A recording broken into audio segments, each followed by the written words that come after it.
Je voudrais qu'on parle également de cette frappe sur la banlieue sud de Beyrouth, bastion, vous le savez, du Hezbollah libanais. On voit tout ça avec Audrey Berthaud et Marie-Victoire Dieudonné et on poursuit le débat. La riposte d'Israël n'a pas tardé. Une explosion a eu lieu ce mardi soir en périphérie sud de Beyrouth. Dans un communiqué, l'armée israélienne annonce avoir mené une frappe qui ciblait un commandant responsable du tir meurtrier sur le Golan. Dans la soirée, elle confirme la mort de ce dernier. Ce soir, les forces de défense israéliennes ont effectué une frappe ciblée à Beyrouth sur Fouad Choukour, également connu sous le nom de Saïd Morsen, le plus haut commandant militaire du Hezbollah et le chef de son unité stratégique. Cette frappe a eu lieu 3 jours après une attaque à la roquette meurtrière sur le plateau du Golan, où 12 enfants âgés de 10 à 16 ans ont été tués. Dans le nord d'Israël, une riposte est attendue. Israël ne peut pas se permettre de vivre à sa frontière nord avec un risque de pogrom x10, parce que vous avez raison de dire que le Hezbollah c'est 10 fois le Hamas. C'est 10 fois, c'est même 100 fois le Hamas. Donc Israël ne peut pas se permettre de vivre avec cette menace-là sur sa frontière nord. Et donc si ce n'est pas aujourd'hui, il y aura un moment ou un autre une opération parce qu'Israël ne peut pas se permettre de vivre avec cette menace. L'Iran a qualifié cette frappe de vicieuse. Le Premier ministre israélien, Benjamin Netanyahou, avait assuré que son pays apporterait une réponse sévère. Noémie Eluya, je vous donne la parole dans quelques instants par rapport à ce reportage, mais ça vient de tomber. Le Premier ministre israélien va s'adresser à la nation ce soir. Voilà. Prise de parole on attend de voir ce qu'il dira dans ce discours. Encore une fois, il a promis à son peuple qu'il allait le protéger et qu'il allait de toute façon, les commanditaires de 7 octobre, qu'il allait les poursuivre et les traquer. Il y avait même l'unité Nili du Shin Bet de la sécurité intérieure qui a été créée justement pour ça, pour aller traquer les responsables du 7 octobre. On verra ce qu'il dira à son peuple, mais quelque part, là, ce que l'on vient de voir, ce sont des choses qu'il a déjà annoncées par le passé. Donc, 2 axes, 2 attaques, le Hamas et le Hezbollah. Oui, le Hezbollah. Alors, on a parlé tout à l'heure de cette attaque qui a visé un village druze et qui a fait 12 morts, des enfants, des adolescents qui étaient sur une aire de jeu, en train de jouer au football, qui ont été assassinés par une roquette qui provenait du sud du Liban. Mais vous savez, depuis le 8 octobre, il y a des attaques du Hezbollah sur Israël et c'est revendiqué dans les discours de Hassan Nasrallah, le secrétaire général du Hezbollah, qui dit qu'il se place du côté de ce qu'il appelle la résistance palestinienne, c'est-à-dire en fait du côté des terroristes palestiniens, et qu'à ce titre, il participe à cette guerre en affrontant Israël et en frappant sur le territoire israélien. Et donc vous avez toute une part du nord d'Israël qui actuellement est vide, qui est désertée par sa population, qui a été relogée depuis plusieurs mois dans des hôtels. Les enfants ont été rescolarisés dans différentes villes dans le pays. Mais cette situation n'est pas vivable. Toute une population aujourd'hui fait pression sur son gouvernement pour demander au Premier ministre et au gouvernement israélien d'agir pour qu'ils puissent rentrer chez eux. Sinon, de facto, Israël a perdu une part de son territoire à sa frontière nord. Donc quoi qu'il arrive, le gouvernement doit réagir de façon forte. Pour l'instant, ça reste, encore je rappelle, des éliminations ciblées. Nous verrons ce qui se passera dans les jours, dans les semaines qui viennent. Arnaud Klasfeld. On verra si il parle ce soir, Netanyahou, pour se réjouir de ce qu'il a fait ou pour annoncer... Qu'est-ce qu'il peut dire ce soir très concrètement ? Qu'est-ce qu'on peut attendre de l'intervention ? Pour annoncer des choses. Mais je remarque qu'Israël est en première ligne contre l'islam radical. Le Hezbollah, ça veut dire le parti de Dieu. Et le Hamas, c'est aussi un parti islamiste. Et l'Europe, elle aussi, est confrontée à des menaces islamistes. Donc les populations européennes, ou une majorité des populations européennes, je crois, comprend qu'Israël est un allié dans la bataille qui va se livrer contre l'islamisme radical, qui essaye de prendre la domination du monde occidental. Ce qui est intéressant, c'est qu'est-ce qu'il peut dire ? Quelle posture peut-il avoir ce soir en disant « Vous avez promis de réagir, j'ai réagi, j'ai frappé là et j'ai frappé là ». Et il dira à sa population de se préparer à d'éventuelles ripostes. Il l'a déjà fait. C'est pas dans la tradition en Israël que de reconnaître une élimination à l'étranger par des services secrets. Je sais pas. Il ne va pas reconnaître... Non, ça, c'est aucun intérêt à le faire. C'est impossible. Non. Il ne le reconnaîtra pas. Alors je ne sais pas ce qu'il dira. Ben oui.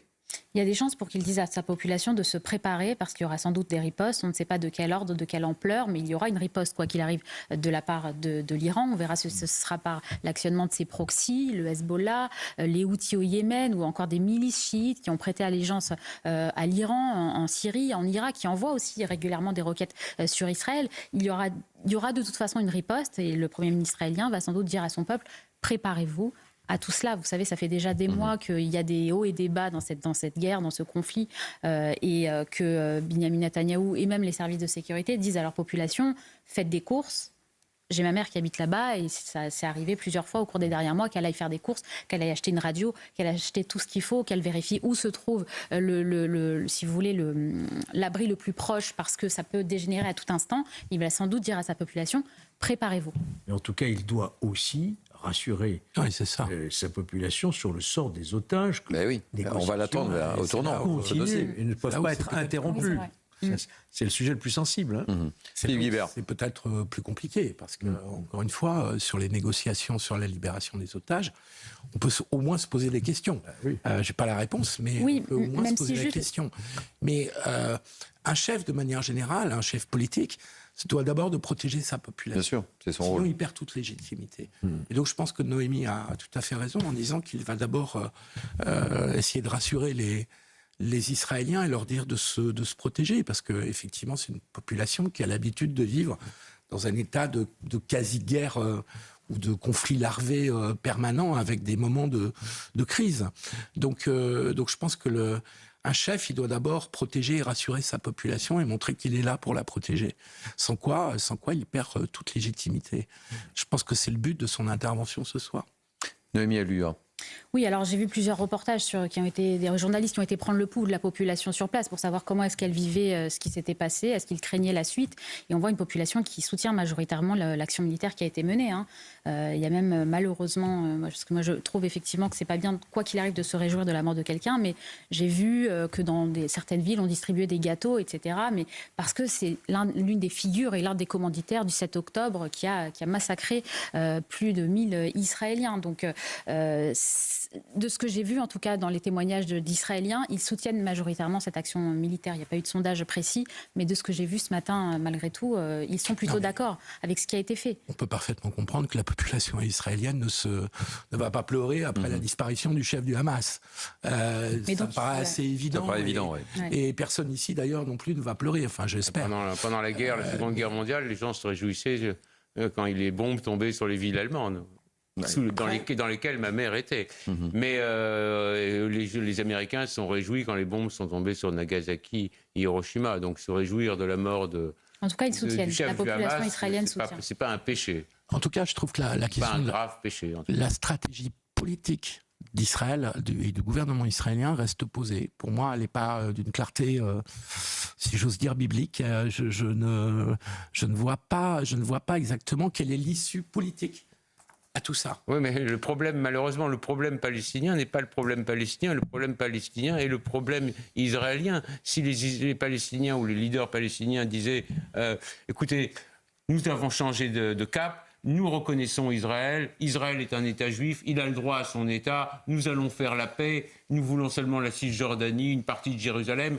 Demain, il y aura la paix. Demain, il y aurait la paix. Sur la question de Jérusalem, je pense que le cœur du problème et le cœur de ce qui rend impossible, peut-être, au moins sur le court terme, la résolution de ce conflit israélo-palestinien, c'est la question de Jérusalem. Parce que ni Israël, ni quel que soit le responsable palestinien, acceptera de renoncer à une partie de Jérusalem. Barak avait renoncé. Mais c'est impensable aujourd'hui dans la société israélienne de renoncer à une partie de Jérusalem. Philippe Guibert, un dernier mot sur le sujet, parce qu'on va libérer Noémie Alluha qui doit nous quitter. La discussion est sans fin, parce qu'on ne va pas résoudre, hélas, le problème ce soir sur ce plateau. Mais quand les accords de Oslo ont eu lieu, et que Arafat, à lui, avait fait des pas très importants vers la reconnaissance d'Israël, l'abolition de la charte de l'OLP, et qu'on allait vers une solution aux deux États, il y a eu aussi une partie de la société israélienne qui... Non, Barak avait proposé, et même, je ne suis pas d'accord avec Noémie. Je suis pas d'accord avec Noémie sur Jérusalem. J'étais soldat à Jérusalem-Est, dans les villages arabes, sur Baher, Jamal Boukaber et tout ça. Il n'y a pas un juif, aussi il y a quelques juifs des que les colons ou de ceux qui s'installent dans les quartiers À chaque fois que arabes. vous touchez à Jérusalem, vous avez les musulmans du monde entier qui se soulèvent. Parce qu'il y a une question religieuse qui se tente. La partie est de Jérusalem pourrait devenir la capitale s'il y avait une bien vraie sûr, volonté tout de est paix. possible dans la Mais théorie. s'il y avait une volonté de Mais paix. concrètement, c'est une question qui est éminemment difficile à résoudre.